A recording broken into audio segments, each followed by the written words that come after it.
Gloire à Dieu. Voilà, je ne vais pas vous prier longtemps ce matin. Je voulais un petit verset. Vous savez, la parole de Dieu, on la médite quand on est des serviteurs du Seigneur. Hier, j'ai lu un petit peu tard. C'était pas moi qui devais faire la réunion de prière. Et puis, elle m'a fait du bien. Avec un seul petit verset seulement.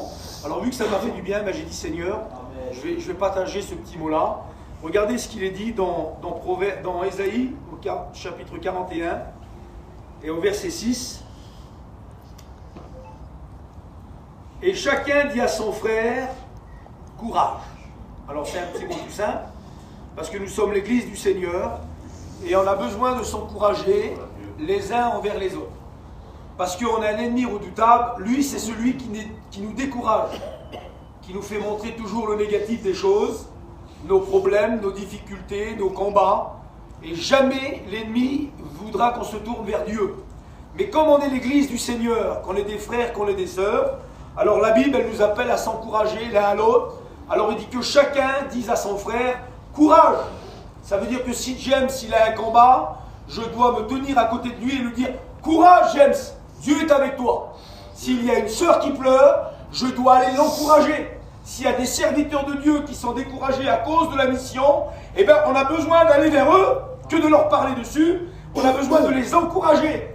Et la Bible, elle nous enseigne que chacun dise à son frère ou à sa sœur, courage. Et dans le mot courage, ça veut dire, Dieu est avec toi, mon frère.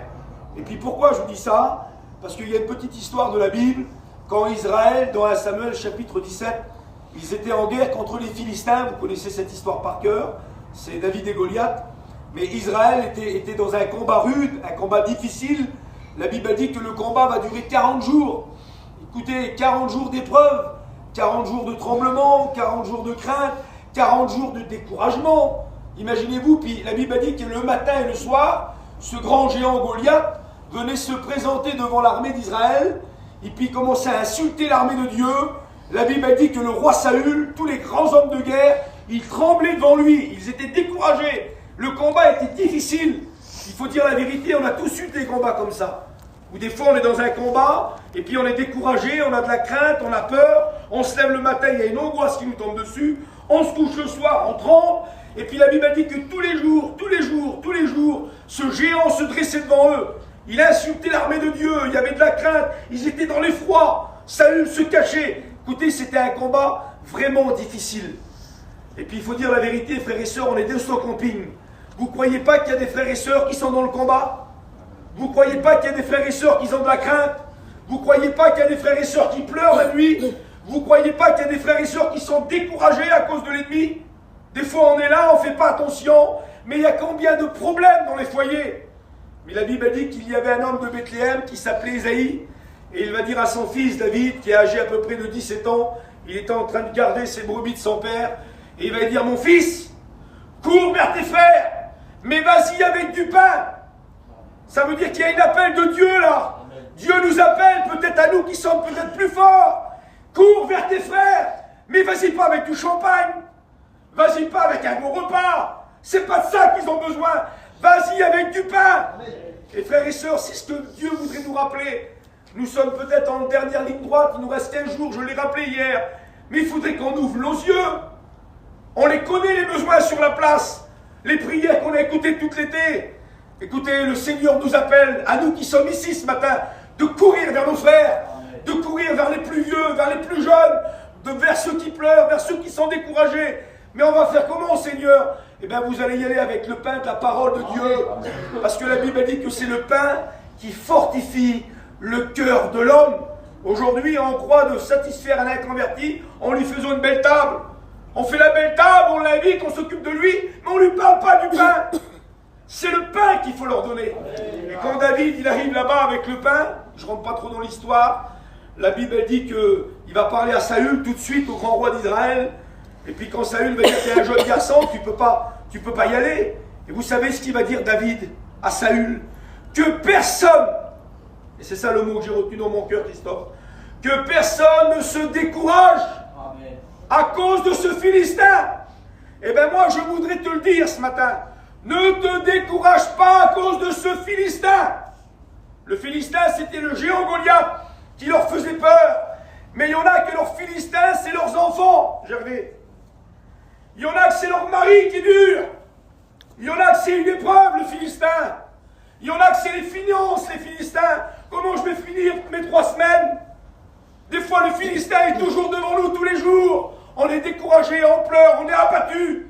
Mais le jeune David, ne te décourage pas. Et je voudrais te le dire ce matin, que personne, frères et sœurs, ne se décourage à cause de ses enfants.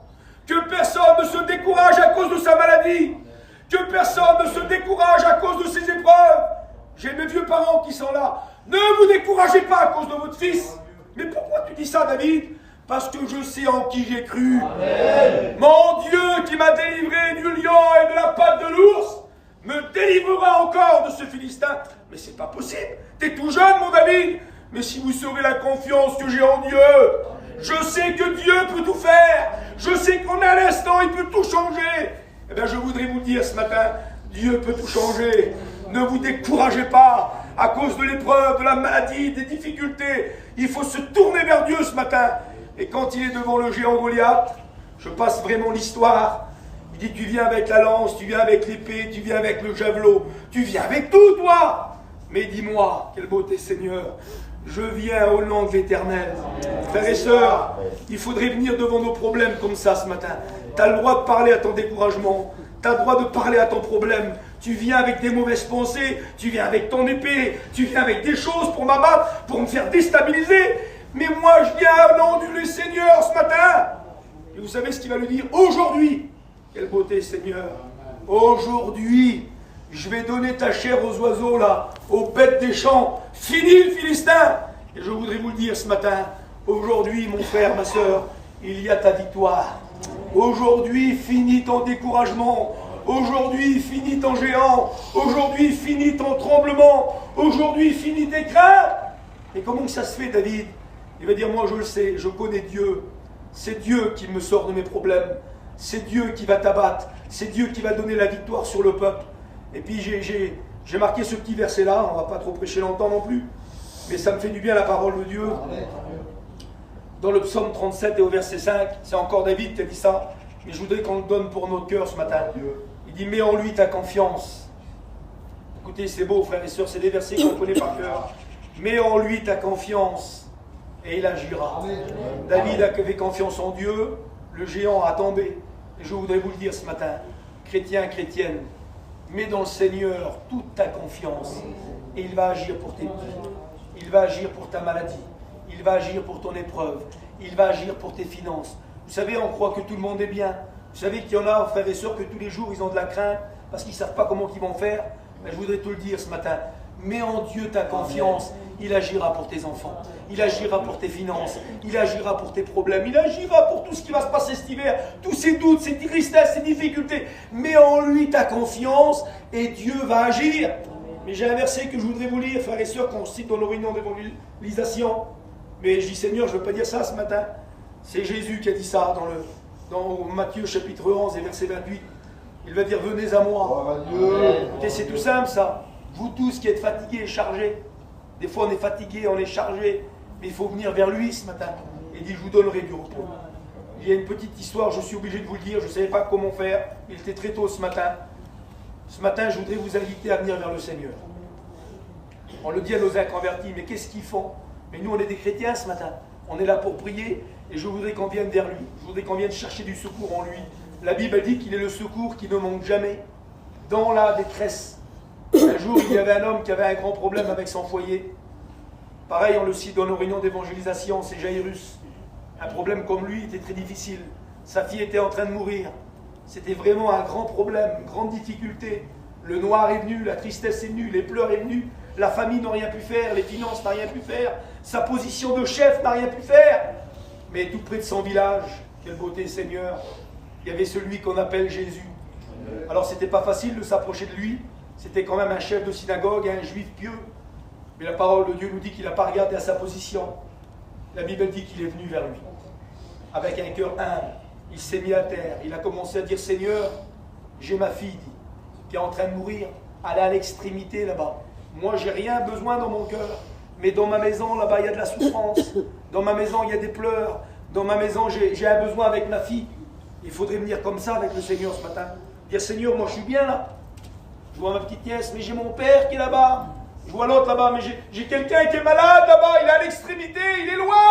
Il est à Marseille, il est à Bordeaux, il est à Toulouse, il est dans le Nord. Il est loin, mon besoin, Seigneur. Si tu pourrais faire quelque chose. Le Seigneur dit pas un mot. Puis la Bible dit qu'en marchant, ils vont y aller ensemble. Ça veut dire que ce matin, le Seigneur marche avec toi. Amen. Et quand il rentre dans la maison, les gens vont dire, mais c'est pas possible, elle est morte, n'importe une pas le même. C'est trop tard, c'est la voie du diable, ça. La voie du découragement. Jamais ça changera. Jamais Dieu bénira. Toujours des doutes dans nos cœurs. Puis Jésus va dire, ne t'ai-je pas dit? Quelle beauté, Seigneur, de mettre ta confiance en moi. Je vais agir. Je suis le Dieu de l'impossible. Je peux tout. Quelle beauté, Seigneur. Crois seulement. Et tu verras la gloire de Dieu. Gervais, il faut croire des fois. Il faut croire pour nos enfants. Il faut mettre tout notre espoir dans le Seigneur. Le diable nous décourage toujours. Puis la parole de Dieu nous dit que le Seigneur va se pencher sur cette petite fille. Puis il va lui dire, Talita Koumi, ça veut dire jeune fille, lève-toi et marche. Il a redonné la vie à une mort. Écoutez, ce Dieu merveilleux, frères et sœurs, il est au milieu de nous. Et je voudrais qu'on l'appelle ce matin. Alors que personne ne se décourage à cause de son problème, de sa difficulté. Nous savons en qui nous avons cru. Et ce dernier verset, venez à moi, vous tous qui êtes fatigués. Et ce matin, je voudrais qu'on vienne vers lui. C'est les petits mots tout simples, frères et sœurs, mais qui raniment notre foi, qui nous encouragent. La Bible, frères et sœurs, c'est la parole de Dieu, et qu'elle reste gravée dans nos cœurs. Moi, je ne voudrais pas aller plus loin, je voudrais qu'en prie, il est 8h15, on a 3 quarts d'heure devant nous, et on va louer le Seigneur, on va lui demander au Seigneur. Et je voudrais te le dire ce matin, ne crains pas, mais crois seulement. Ce matin, je le dis avec ma foi, de mon Dieu que c'est vrai, je le dis avec ma foi, ton Philistin va tomber. Si tu mets ta confiance en Dieu, alors ne te décourage pas ce matin, viens vers lui. En prie le Seigneur, Seigneur,